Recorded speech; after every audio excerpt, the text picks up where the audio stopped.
I didn't want to open a pie shop. I didn't want to deal with food. I just wanted to eat some pie.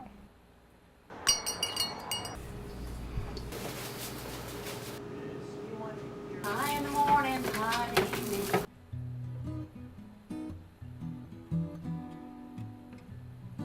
We've got a few of the cream pies, like a chocolate cloud, you know, pie heaven clouds. Apple pies, you know, and all the fruits, the triple berries and blueberry and strawberry rhubarb and I don't know what all. She's got a blackberry pie or two in there.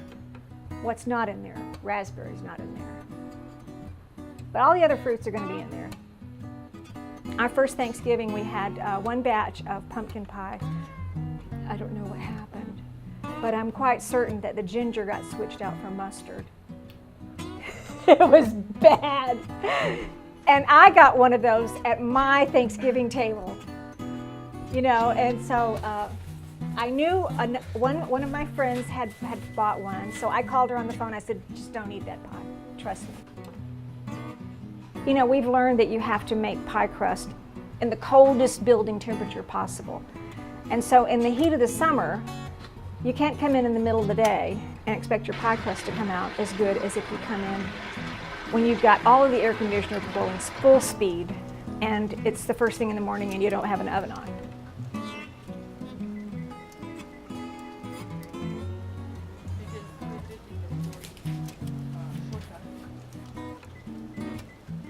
I taste all of the details, you know.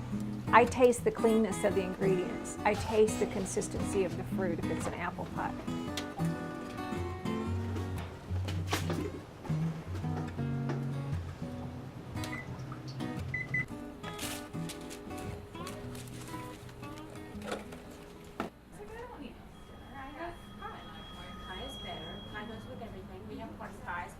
Wedding pies. We do everything. We do wedding pies. And yes, we fan them, we do separate. It looks like a flower. It's beautiful. Yeah, we know how to do that stuff. Okay, strawberry rib, Reese's peanut butter, and bourbon pecan. Yes. All right, let's see what we got going.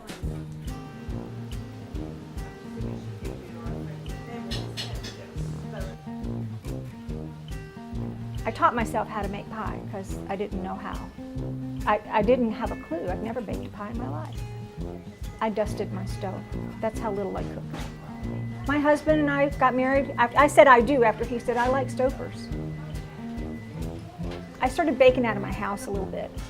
My husband got a little short-tempered with that because he couldn't find the coffee pot and he's like, you are taking over the kitchen. Why don't you go back to work, do something? I've been married a long time and I almost never cooked for this guy.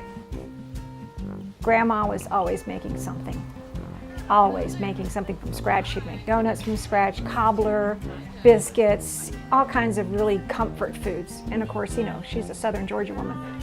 Always some kind of greens that she cooked out that she grew in her own yard, and fried chicken. It seems like I don't know how many fried chickens there were, and there was pie. She would always just make stuff, and she never wrote a recipe down that I know of. We had a family came in and they wanted to buy a mincemeat pie for an older man, and they had been trying, their whole family had just taken their turns to try to find a way to make a mincemeat pie for this man's birthday year after year that was like his mother's. Well, I make mincemeat from scratch, and there's like 15 different ingredients in it plus all the spices and the processes. He got this pie and he just broke out in tears because it was just like his mother. Sometimes I've told people, I said, you know, I think your grandma's in heaven and she's telling God to send somebody down here to make pie just so you know that she still loves you. Okay.